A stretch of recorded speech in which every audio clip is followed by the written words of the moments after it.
Bonjour à tous.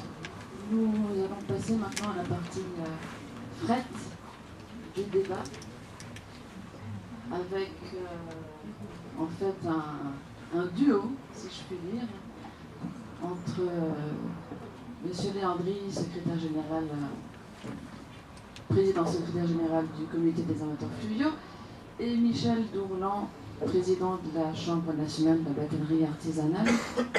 Et Nathalie Sté, rédactrice en chef de Navigation pour l'Industrie.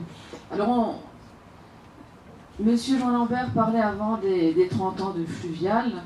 LPI, elle, a fêté ses 90 ans en fin d'année dernière.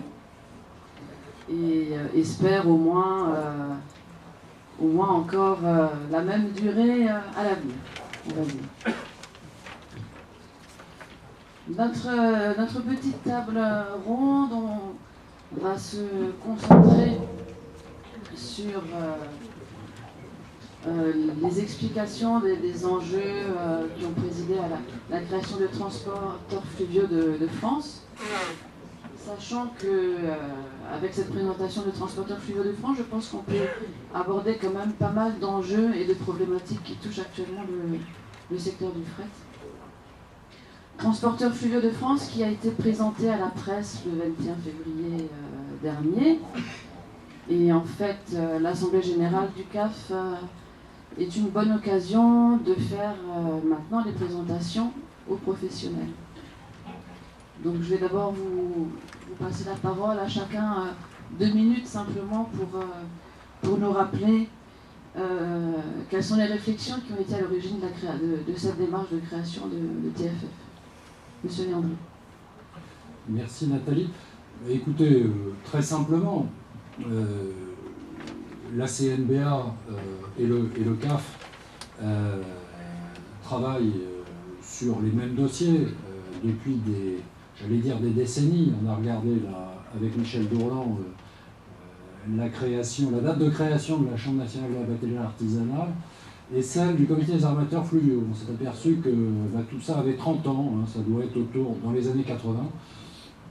Et finalement, on prenait progressivement des positions qui étaient alignées sur les plus grands dossiers de politique des transports.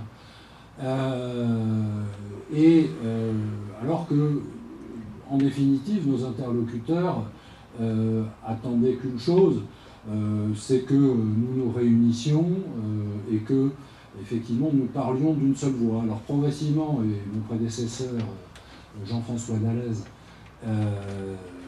a commencé cette démarche de discussion avec la Chambre nationale de la batellerie artisanale il y a à peu près 18 mois.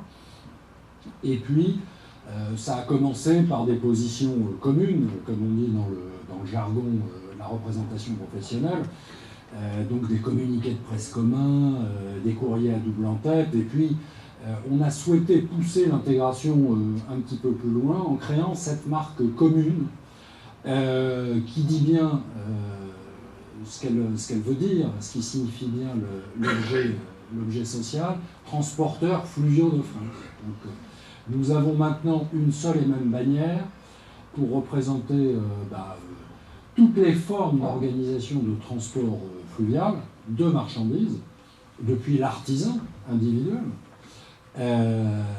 en passant par des formes de groupement, plus ou moins intégrés, jusqu'à ce que l'on qualifie d'armateurs fluviaux, c'est-à-dire des flottes constituées d'une certaine taille. Et bien, tout ce monde-là, toute cette offre de transport fluvial se retrouve aujourd'hui dans Transporteurs fluviaux de France. Monsieur Dourlan, est-ce que la dichotomie entre armement industriel et artisans bateliers, est-ce que TFF justement ne montre pas que cette dichotomie n'est pas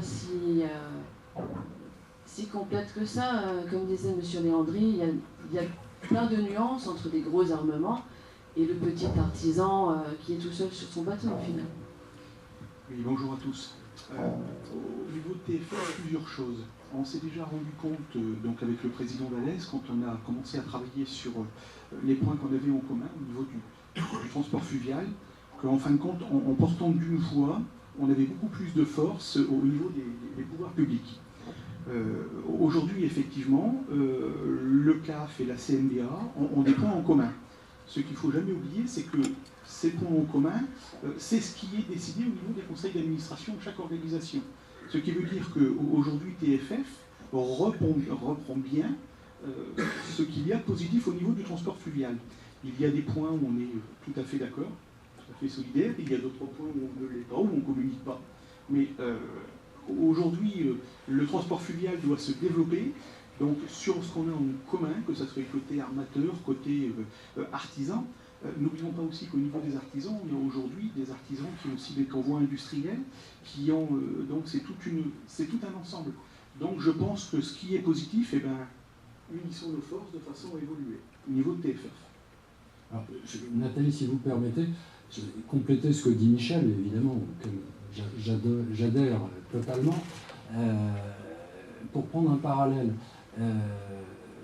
votre question était très claire. Est-ce qu'il y a finalement tant de points communs que ça entre un artisan et une société constituée? Michel vient de le dire. Oui, moi je voudrais faire un parallèle avec le secteur du bâtiment. Vous savez, si vous prenez la Fédération nationale du bâtiment, vous vous apercevez qu'elle représente la totalité de la palette des métiers dans ce secteur, depuis le plombier individuel, artisan, jusqu'à Bouygues.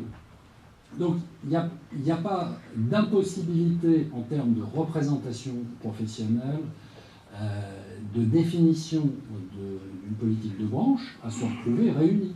Ce qui ne gomme absolument pas, et ce n'est pas le souhait des professionnels, ce qui ne gomme absolument pas les différences en fonction des modes d'organisation. Donc je voulais souligner ça. Ce qui paraît aujourd'hui être un événement, je dirais, dans le transport fluvial, qui est que, enfin, nous osons nous afficher ensemble, et d'ailleurs dans cette salle, il y a des représentants du bureau de la Chambre nationale de la batellerie artisanale, ce qui, je crois, n'est jamais arrivé de mémoire d'Assemblée générale au comité des armateurs fluviaux.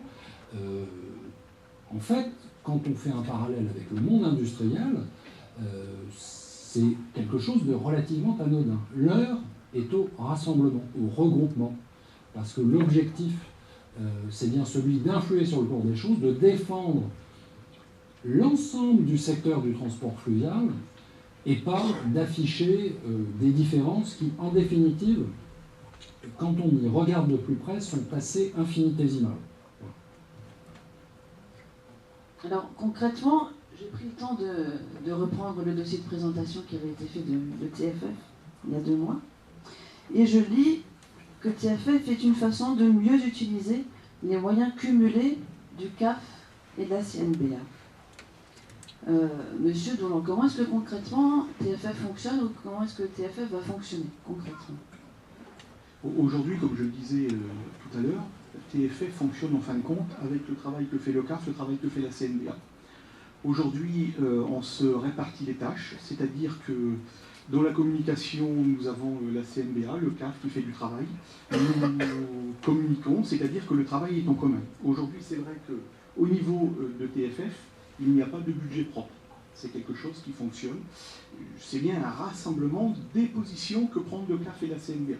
Alors aujourd'hui, chacun met un petit peu, je dirais, d'eau à son moulin, si on peut l'utiliser comme ça, de façon à faire fonctionner et à valoriser le fluvial sur nos points communs. On verra par la suite comment les choses vont évoluer, mais aujourd'hui, on s'est donné 18 mois, donc voyons comment ça fonctionne. Mais pour l'instant, on en est là. Maintenant, après, c'est pareil. Il faudra aussi que les gens de la CNBA, les gens du CAF, puissent eux-mêmes dire ce qu'ils en pensent et comment on peut continuer d'évoluer. Est-ce qu'on peut parler de synergie par rapport aux actions qui étaient menées actuellement de façon séparée? Aujourd'hui, oui, je prendrai un exemple, ça a été dit tout à l'heure. On a eu aujourd'hui au niveau des péages des positions communes. Alors déjà avant la création de TFF, mais on a eu aujourd'hui des positions aussi sur ce qui est Seine-Nord, sur tout un tas de sujets, toujours des sujets qu'on a vus dans nos conseils. On a eu aussi, par exemple, une position commune dans le cadre de la formation sur le bac professionnel. Dans tous les cas, il y a des courriers qui sont faits de TFF et signés par nos deux organisations et qui sont au niveau des pouvoirs publics. Bon, on a des sujets importants à faire, à développer au niveau des infrastructures. Là, je pense que TFF a quelque chose à faire en commun. Tout en ayant entendu ce qu'ils disaient tout à l'heure aux tables rondes, les problèmes des bateaux à passagers, on les reçoit aussi dans les problèmes de bateaux de commerce. On a les mêmes problèmes et il faut se partager les espaces. Alors c'est vrai que vous avez raison, Nathalie, de parler de synergie. Là encore, un parallèle. Vous savez que depuis près d'un an fonctionne un GIE regroupant les ports de l'axe Seine, Le Havre, Bordeaux, Paris. Toute chose étant égale par ailleurs, toute chose étant égale par ailleurs, c'est la même hiérarchie. Transporteurs fluviaux de France n'est rien d'autre à ce stade qu'un GIE, qu'une marque commune, dans laquelle progressivement nous allons mettre à disposition des moyens, qu'il s'agisse des domaines de communication, la responsable de la communication de la CNBA qui est dans la salle et qui travaille beaucoup pour les transporteurs fluviaux de France. C'est le cas sur les aspects également techniques. Et donc, TFF, c'est le GIE, je dirais, des transporteurs fluviaux, le GIE commun à la CNBA et au CAF. Alors je vais vous poser à tous les deux une question que certains professionnels dans la salle se posent probablement, c'est est-ce qu'au niveau de l'activité de TFF, est-ce qu'elle se résume uniquement à une activité conjointe des bureaux, si je puis dire, des deux organisations, ou est-ce que les professionnels de la base, que ce soit au niveau du CAF ou de la CNBA, peuvent contribuer à la vie de TFF? Aujourd'hui, les professionnels vont tout à fait participer. Nous, aujourd'hui, il y a nos membres du bureau qui participent. On a d'ailleurs, au niveau de notre membre du bureau, on s'est organisé de cette façon pour avoir une représentation au niveau de TFF sur tout ce qui est au niveau du territoire national. On a eu une personne qui est nommée chez nous, qui est sur le bassin parisien. On a des suppléants qui sont sur le bassin rhodanien et sur le bassin du Nord-Pas-de-Calais, de façon à avoir quelque chose au niveau de TFF, je dirais, assez large. Alors oui, les professionnels, bien entendu, seront dans tous les cas associés. Pour nous, en tant qu'élus CNBA, c'est une obligation aussi d'avoir l'avis des professionnels et de retomber sur nos points communs. Donc oui, dans tous les cas, c'est